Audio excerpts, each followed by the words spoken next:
नमस्कार, आप सबका स्वागत है न्यूज फ्रेम के बिहार झारखंड के बुलेटिन में। मैं हूं आशिका पटेल।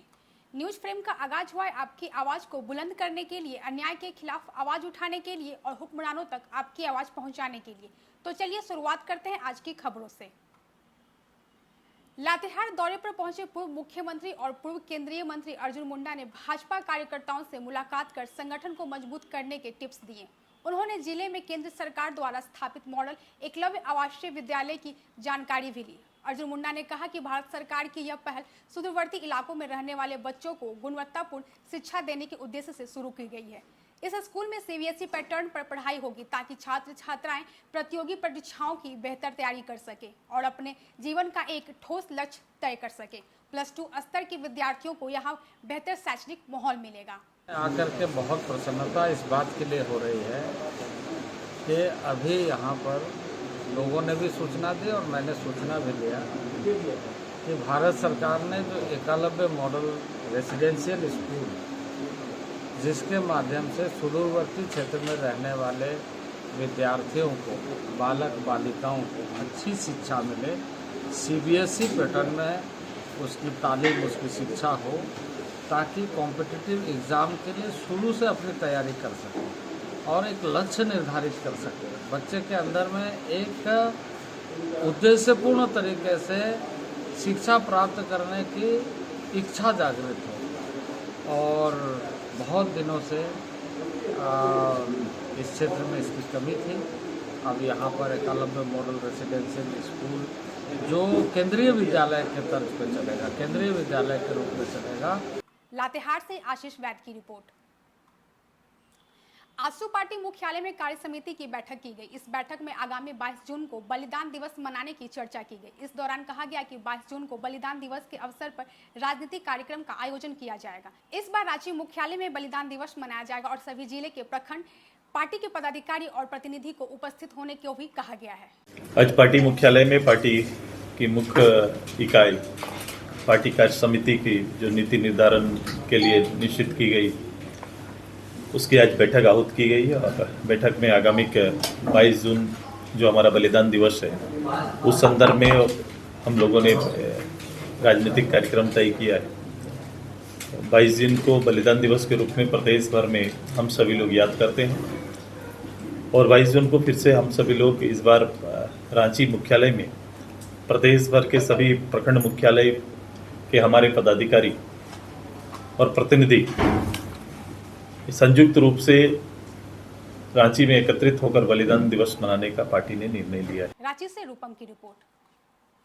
रांची में प्रवेश नामक युवक को नकली नोट के साथ गिरफ्तार कर लिया गया। बताया जा रहा है कि युवक मोबाइल फोन की खरीदारी करने के बाद इसे पकड़ा गया है। इस मामले को लेकर प्रेस कॉन्फ्रेंस के जरिए एसपी ने जानकारी दी है।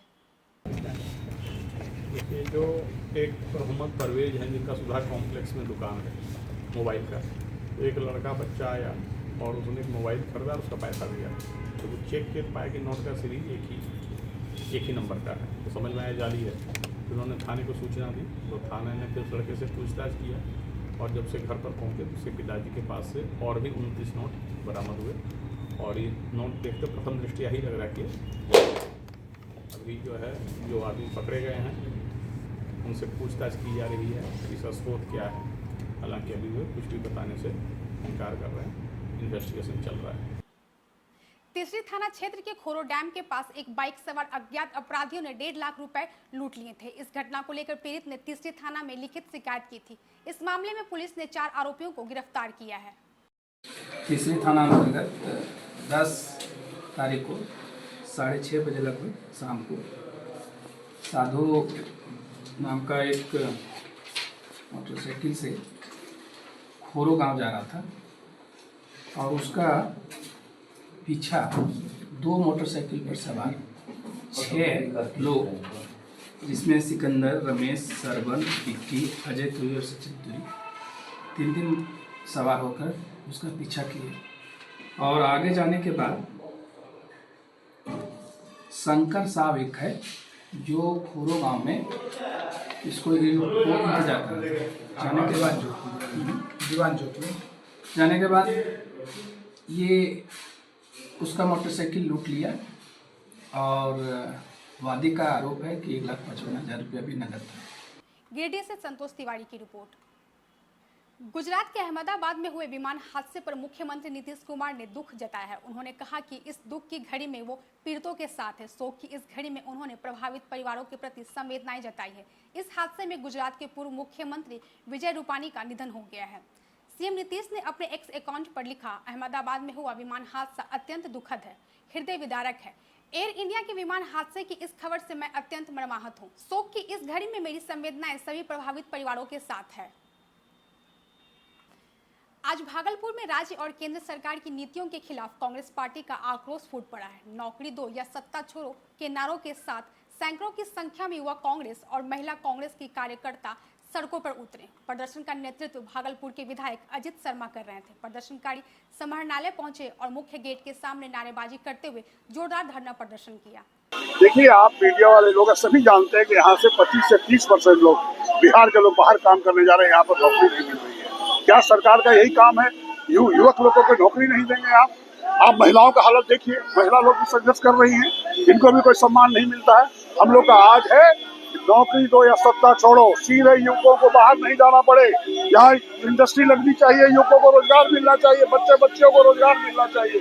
जब तक नहीं मिलेगा और हम लोग आंदोलन करेंगे। और जनता अगर महागठबंधन की सरकार बनाती है, हम लोग इंडस्ट्री खोल के उनको यहाँ नौकरी देने का काम करेंगे। भागलपुर से राहिल सिद्दीकी की रिपोर्ट। पटना में अटल पथ पर वाहन चेकिंग के दौरान अनियंत्रित स्कॉर्पियो ने 3 पुलिसकर्मियों को रौंद दिया। इस घटना में एक कांस्टेबल की मौके पर ही मौत हो गई, जबकि एसआई और एएसआई गंभीर रूप से जख्मी हैं, जिनका इलाज चल रहा है। आपको बता दें कि मृतिका कांस्टेबल कोमल कुमारी नालंदा जिले के एकंगरसराय थाना क्षेत्र के धनहर गांव की रहने वाली थी। इस घटना के बाद से गांव में मातम पसरा हुआ है। वहीं नगर विकास मंत्री जीवेश मिश्रा ने इस घटना पर दुख प्रकट करते हुए कहा कि इस घटना में जो लोग शामिल हैं उन पर कड़ी कार्रवाई की जाएगी। घटना हुई है, मुझे मालूम चला है कि वो वाहन जांच के दरमियान एक गाड़ी को रोककर वो जांच पड़ताल वो लोग कर रहे थे, पीछे से कोई गाड़ी आकर टक्कर मारी है। काफ़ी दुखद घटना है और ये जिसने अपने बच्चे को खोया है उस पूरे परिवार के प्रति संवेदना है। भगवान ईश्वर उनको दुख सहन करने की शक्ति दे। ये पहली बार इस तरह की कोई घटना हुई है कि वाहन चेकिंग के दरमियान इस प्रकार की घटना पहली बार घटी है बिहार के अंदर। नालंदा से आसिफ सिद्दीकी की रिपोर्ट। मुजफ्फरपुर के पारू थाना क्षेत्र के एक गांव में युवक बकाया मांगने के बहाने घर में घुसकर दुष्कर्म का प्रयास किया, जिसके बाद महिला ने ब्लेड से युवक का नाजुक अंग काट डाला। घटना बुधवार की देर रात की है। घायल युवक को गंभीर हालत में इलाज के लिए SKMCH रेफर कर दिया गया है। इस घटना के बाद से पुलिस मामले की जांच में जुटी हुई है। मुजफ्फरपुर से मणिभूषण शर्मा की रिपोर्ट। पूर्णिया में एक रहस्यमय मामला सामने आया है, जिसमें 2 व्यक्ति रहस्यमय तरीके से लापता हो गया है, जिसकी तलाश करने में पूर्णिया पुलिस है। वही गायब लोगों के न मिलने पर परिजन ने आत्मदाह का प्रयास भी किया, मगर पुलिस ने सभी को समझाकर घर भेज दिया है। दरअसल सदर थाना क्षेत्र के कप्तान पारा के पास मुकेश यादव के यहाँ नाइट गार्ड का काम करने वाले भूपेंद्र मिस्त्री के गायब हुए 40 दिन बीत गए। परिजन का आरोप है कि मोबाइल चोरी का आरोप लगाकर मुकेश यादव उसे घर से उठा कर ले गया था, जिसके बाद से वह लापता है। यही है, मेरा पति गायब कर दिया है, गायब हो गया। 1 महीना 10 दिन हो गया, मेरा पति नहीं मिल रहा है। हम काम करता था यहाँ पर डिप्टी, उसके बाद हमारा घर वाला को जेल देता, कुछ भी होता सजा देता, गायब कर दिया। मेरा पति नहीं मिलेगा, हम जल के मरेंगे इस जगह। कौन गायब कर दिया? हमें मुकेश यादव। घर पर जाके सूचना दिया कि तोरा 9 बजे या तोरा पति फैसला कर देंगे। हम मोबाइल लिया, मोबाइल की चोरी आरोप लगाया, आरोप लगा के गायब कर दिया है। 1 महीना 10 दिन हो गया, खर्चा कौन देगा हमको। पूर्णिया से इंद्रजीत कुमार की रिपोर्ट। गिरिडीह से एक अजीबोगरीब घटना सामने आई है। देवरी थाना क्षेत्र के चतरो स्थित महादेव मंदिर में एक शादी के दौरान दक्षिणा देने को लेकर वर और वधु पक्ष के बीच जमकर मारपीट हुई। बात इतनी बढ़ी कि पत्थरबाजी शुरू हो गई, जिसमें 2 लोग घायल हो चुके हैं। घायलों में एक 4 साल की बच्ची सुहानी कुमारी है और 16 वर्षीय संतोष तुरी शामिल है। दोनों को निजी स्तर पर इलाज करवाया जा रहा है। यह घटना कल शाम की है। गिरिडीह से संतोष तिवारी की रिपोर्ट।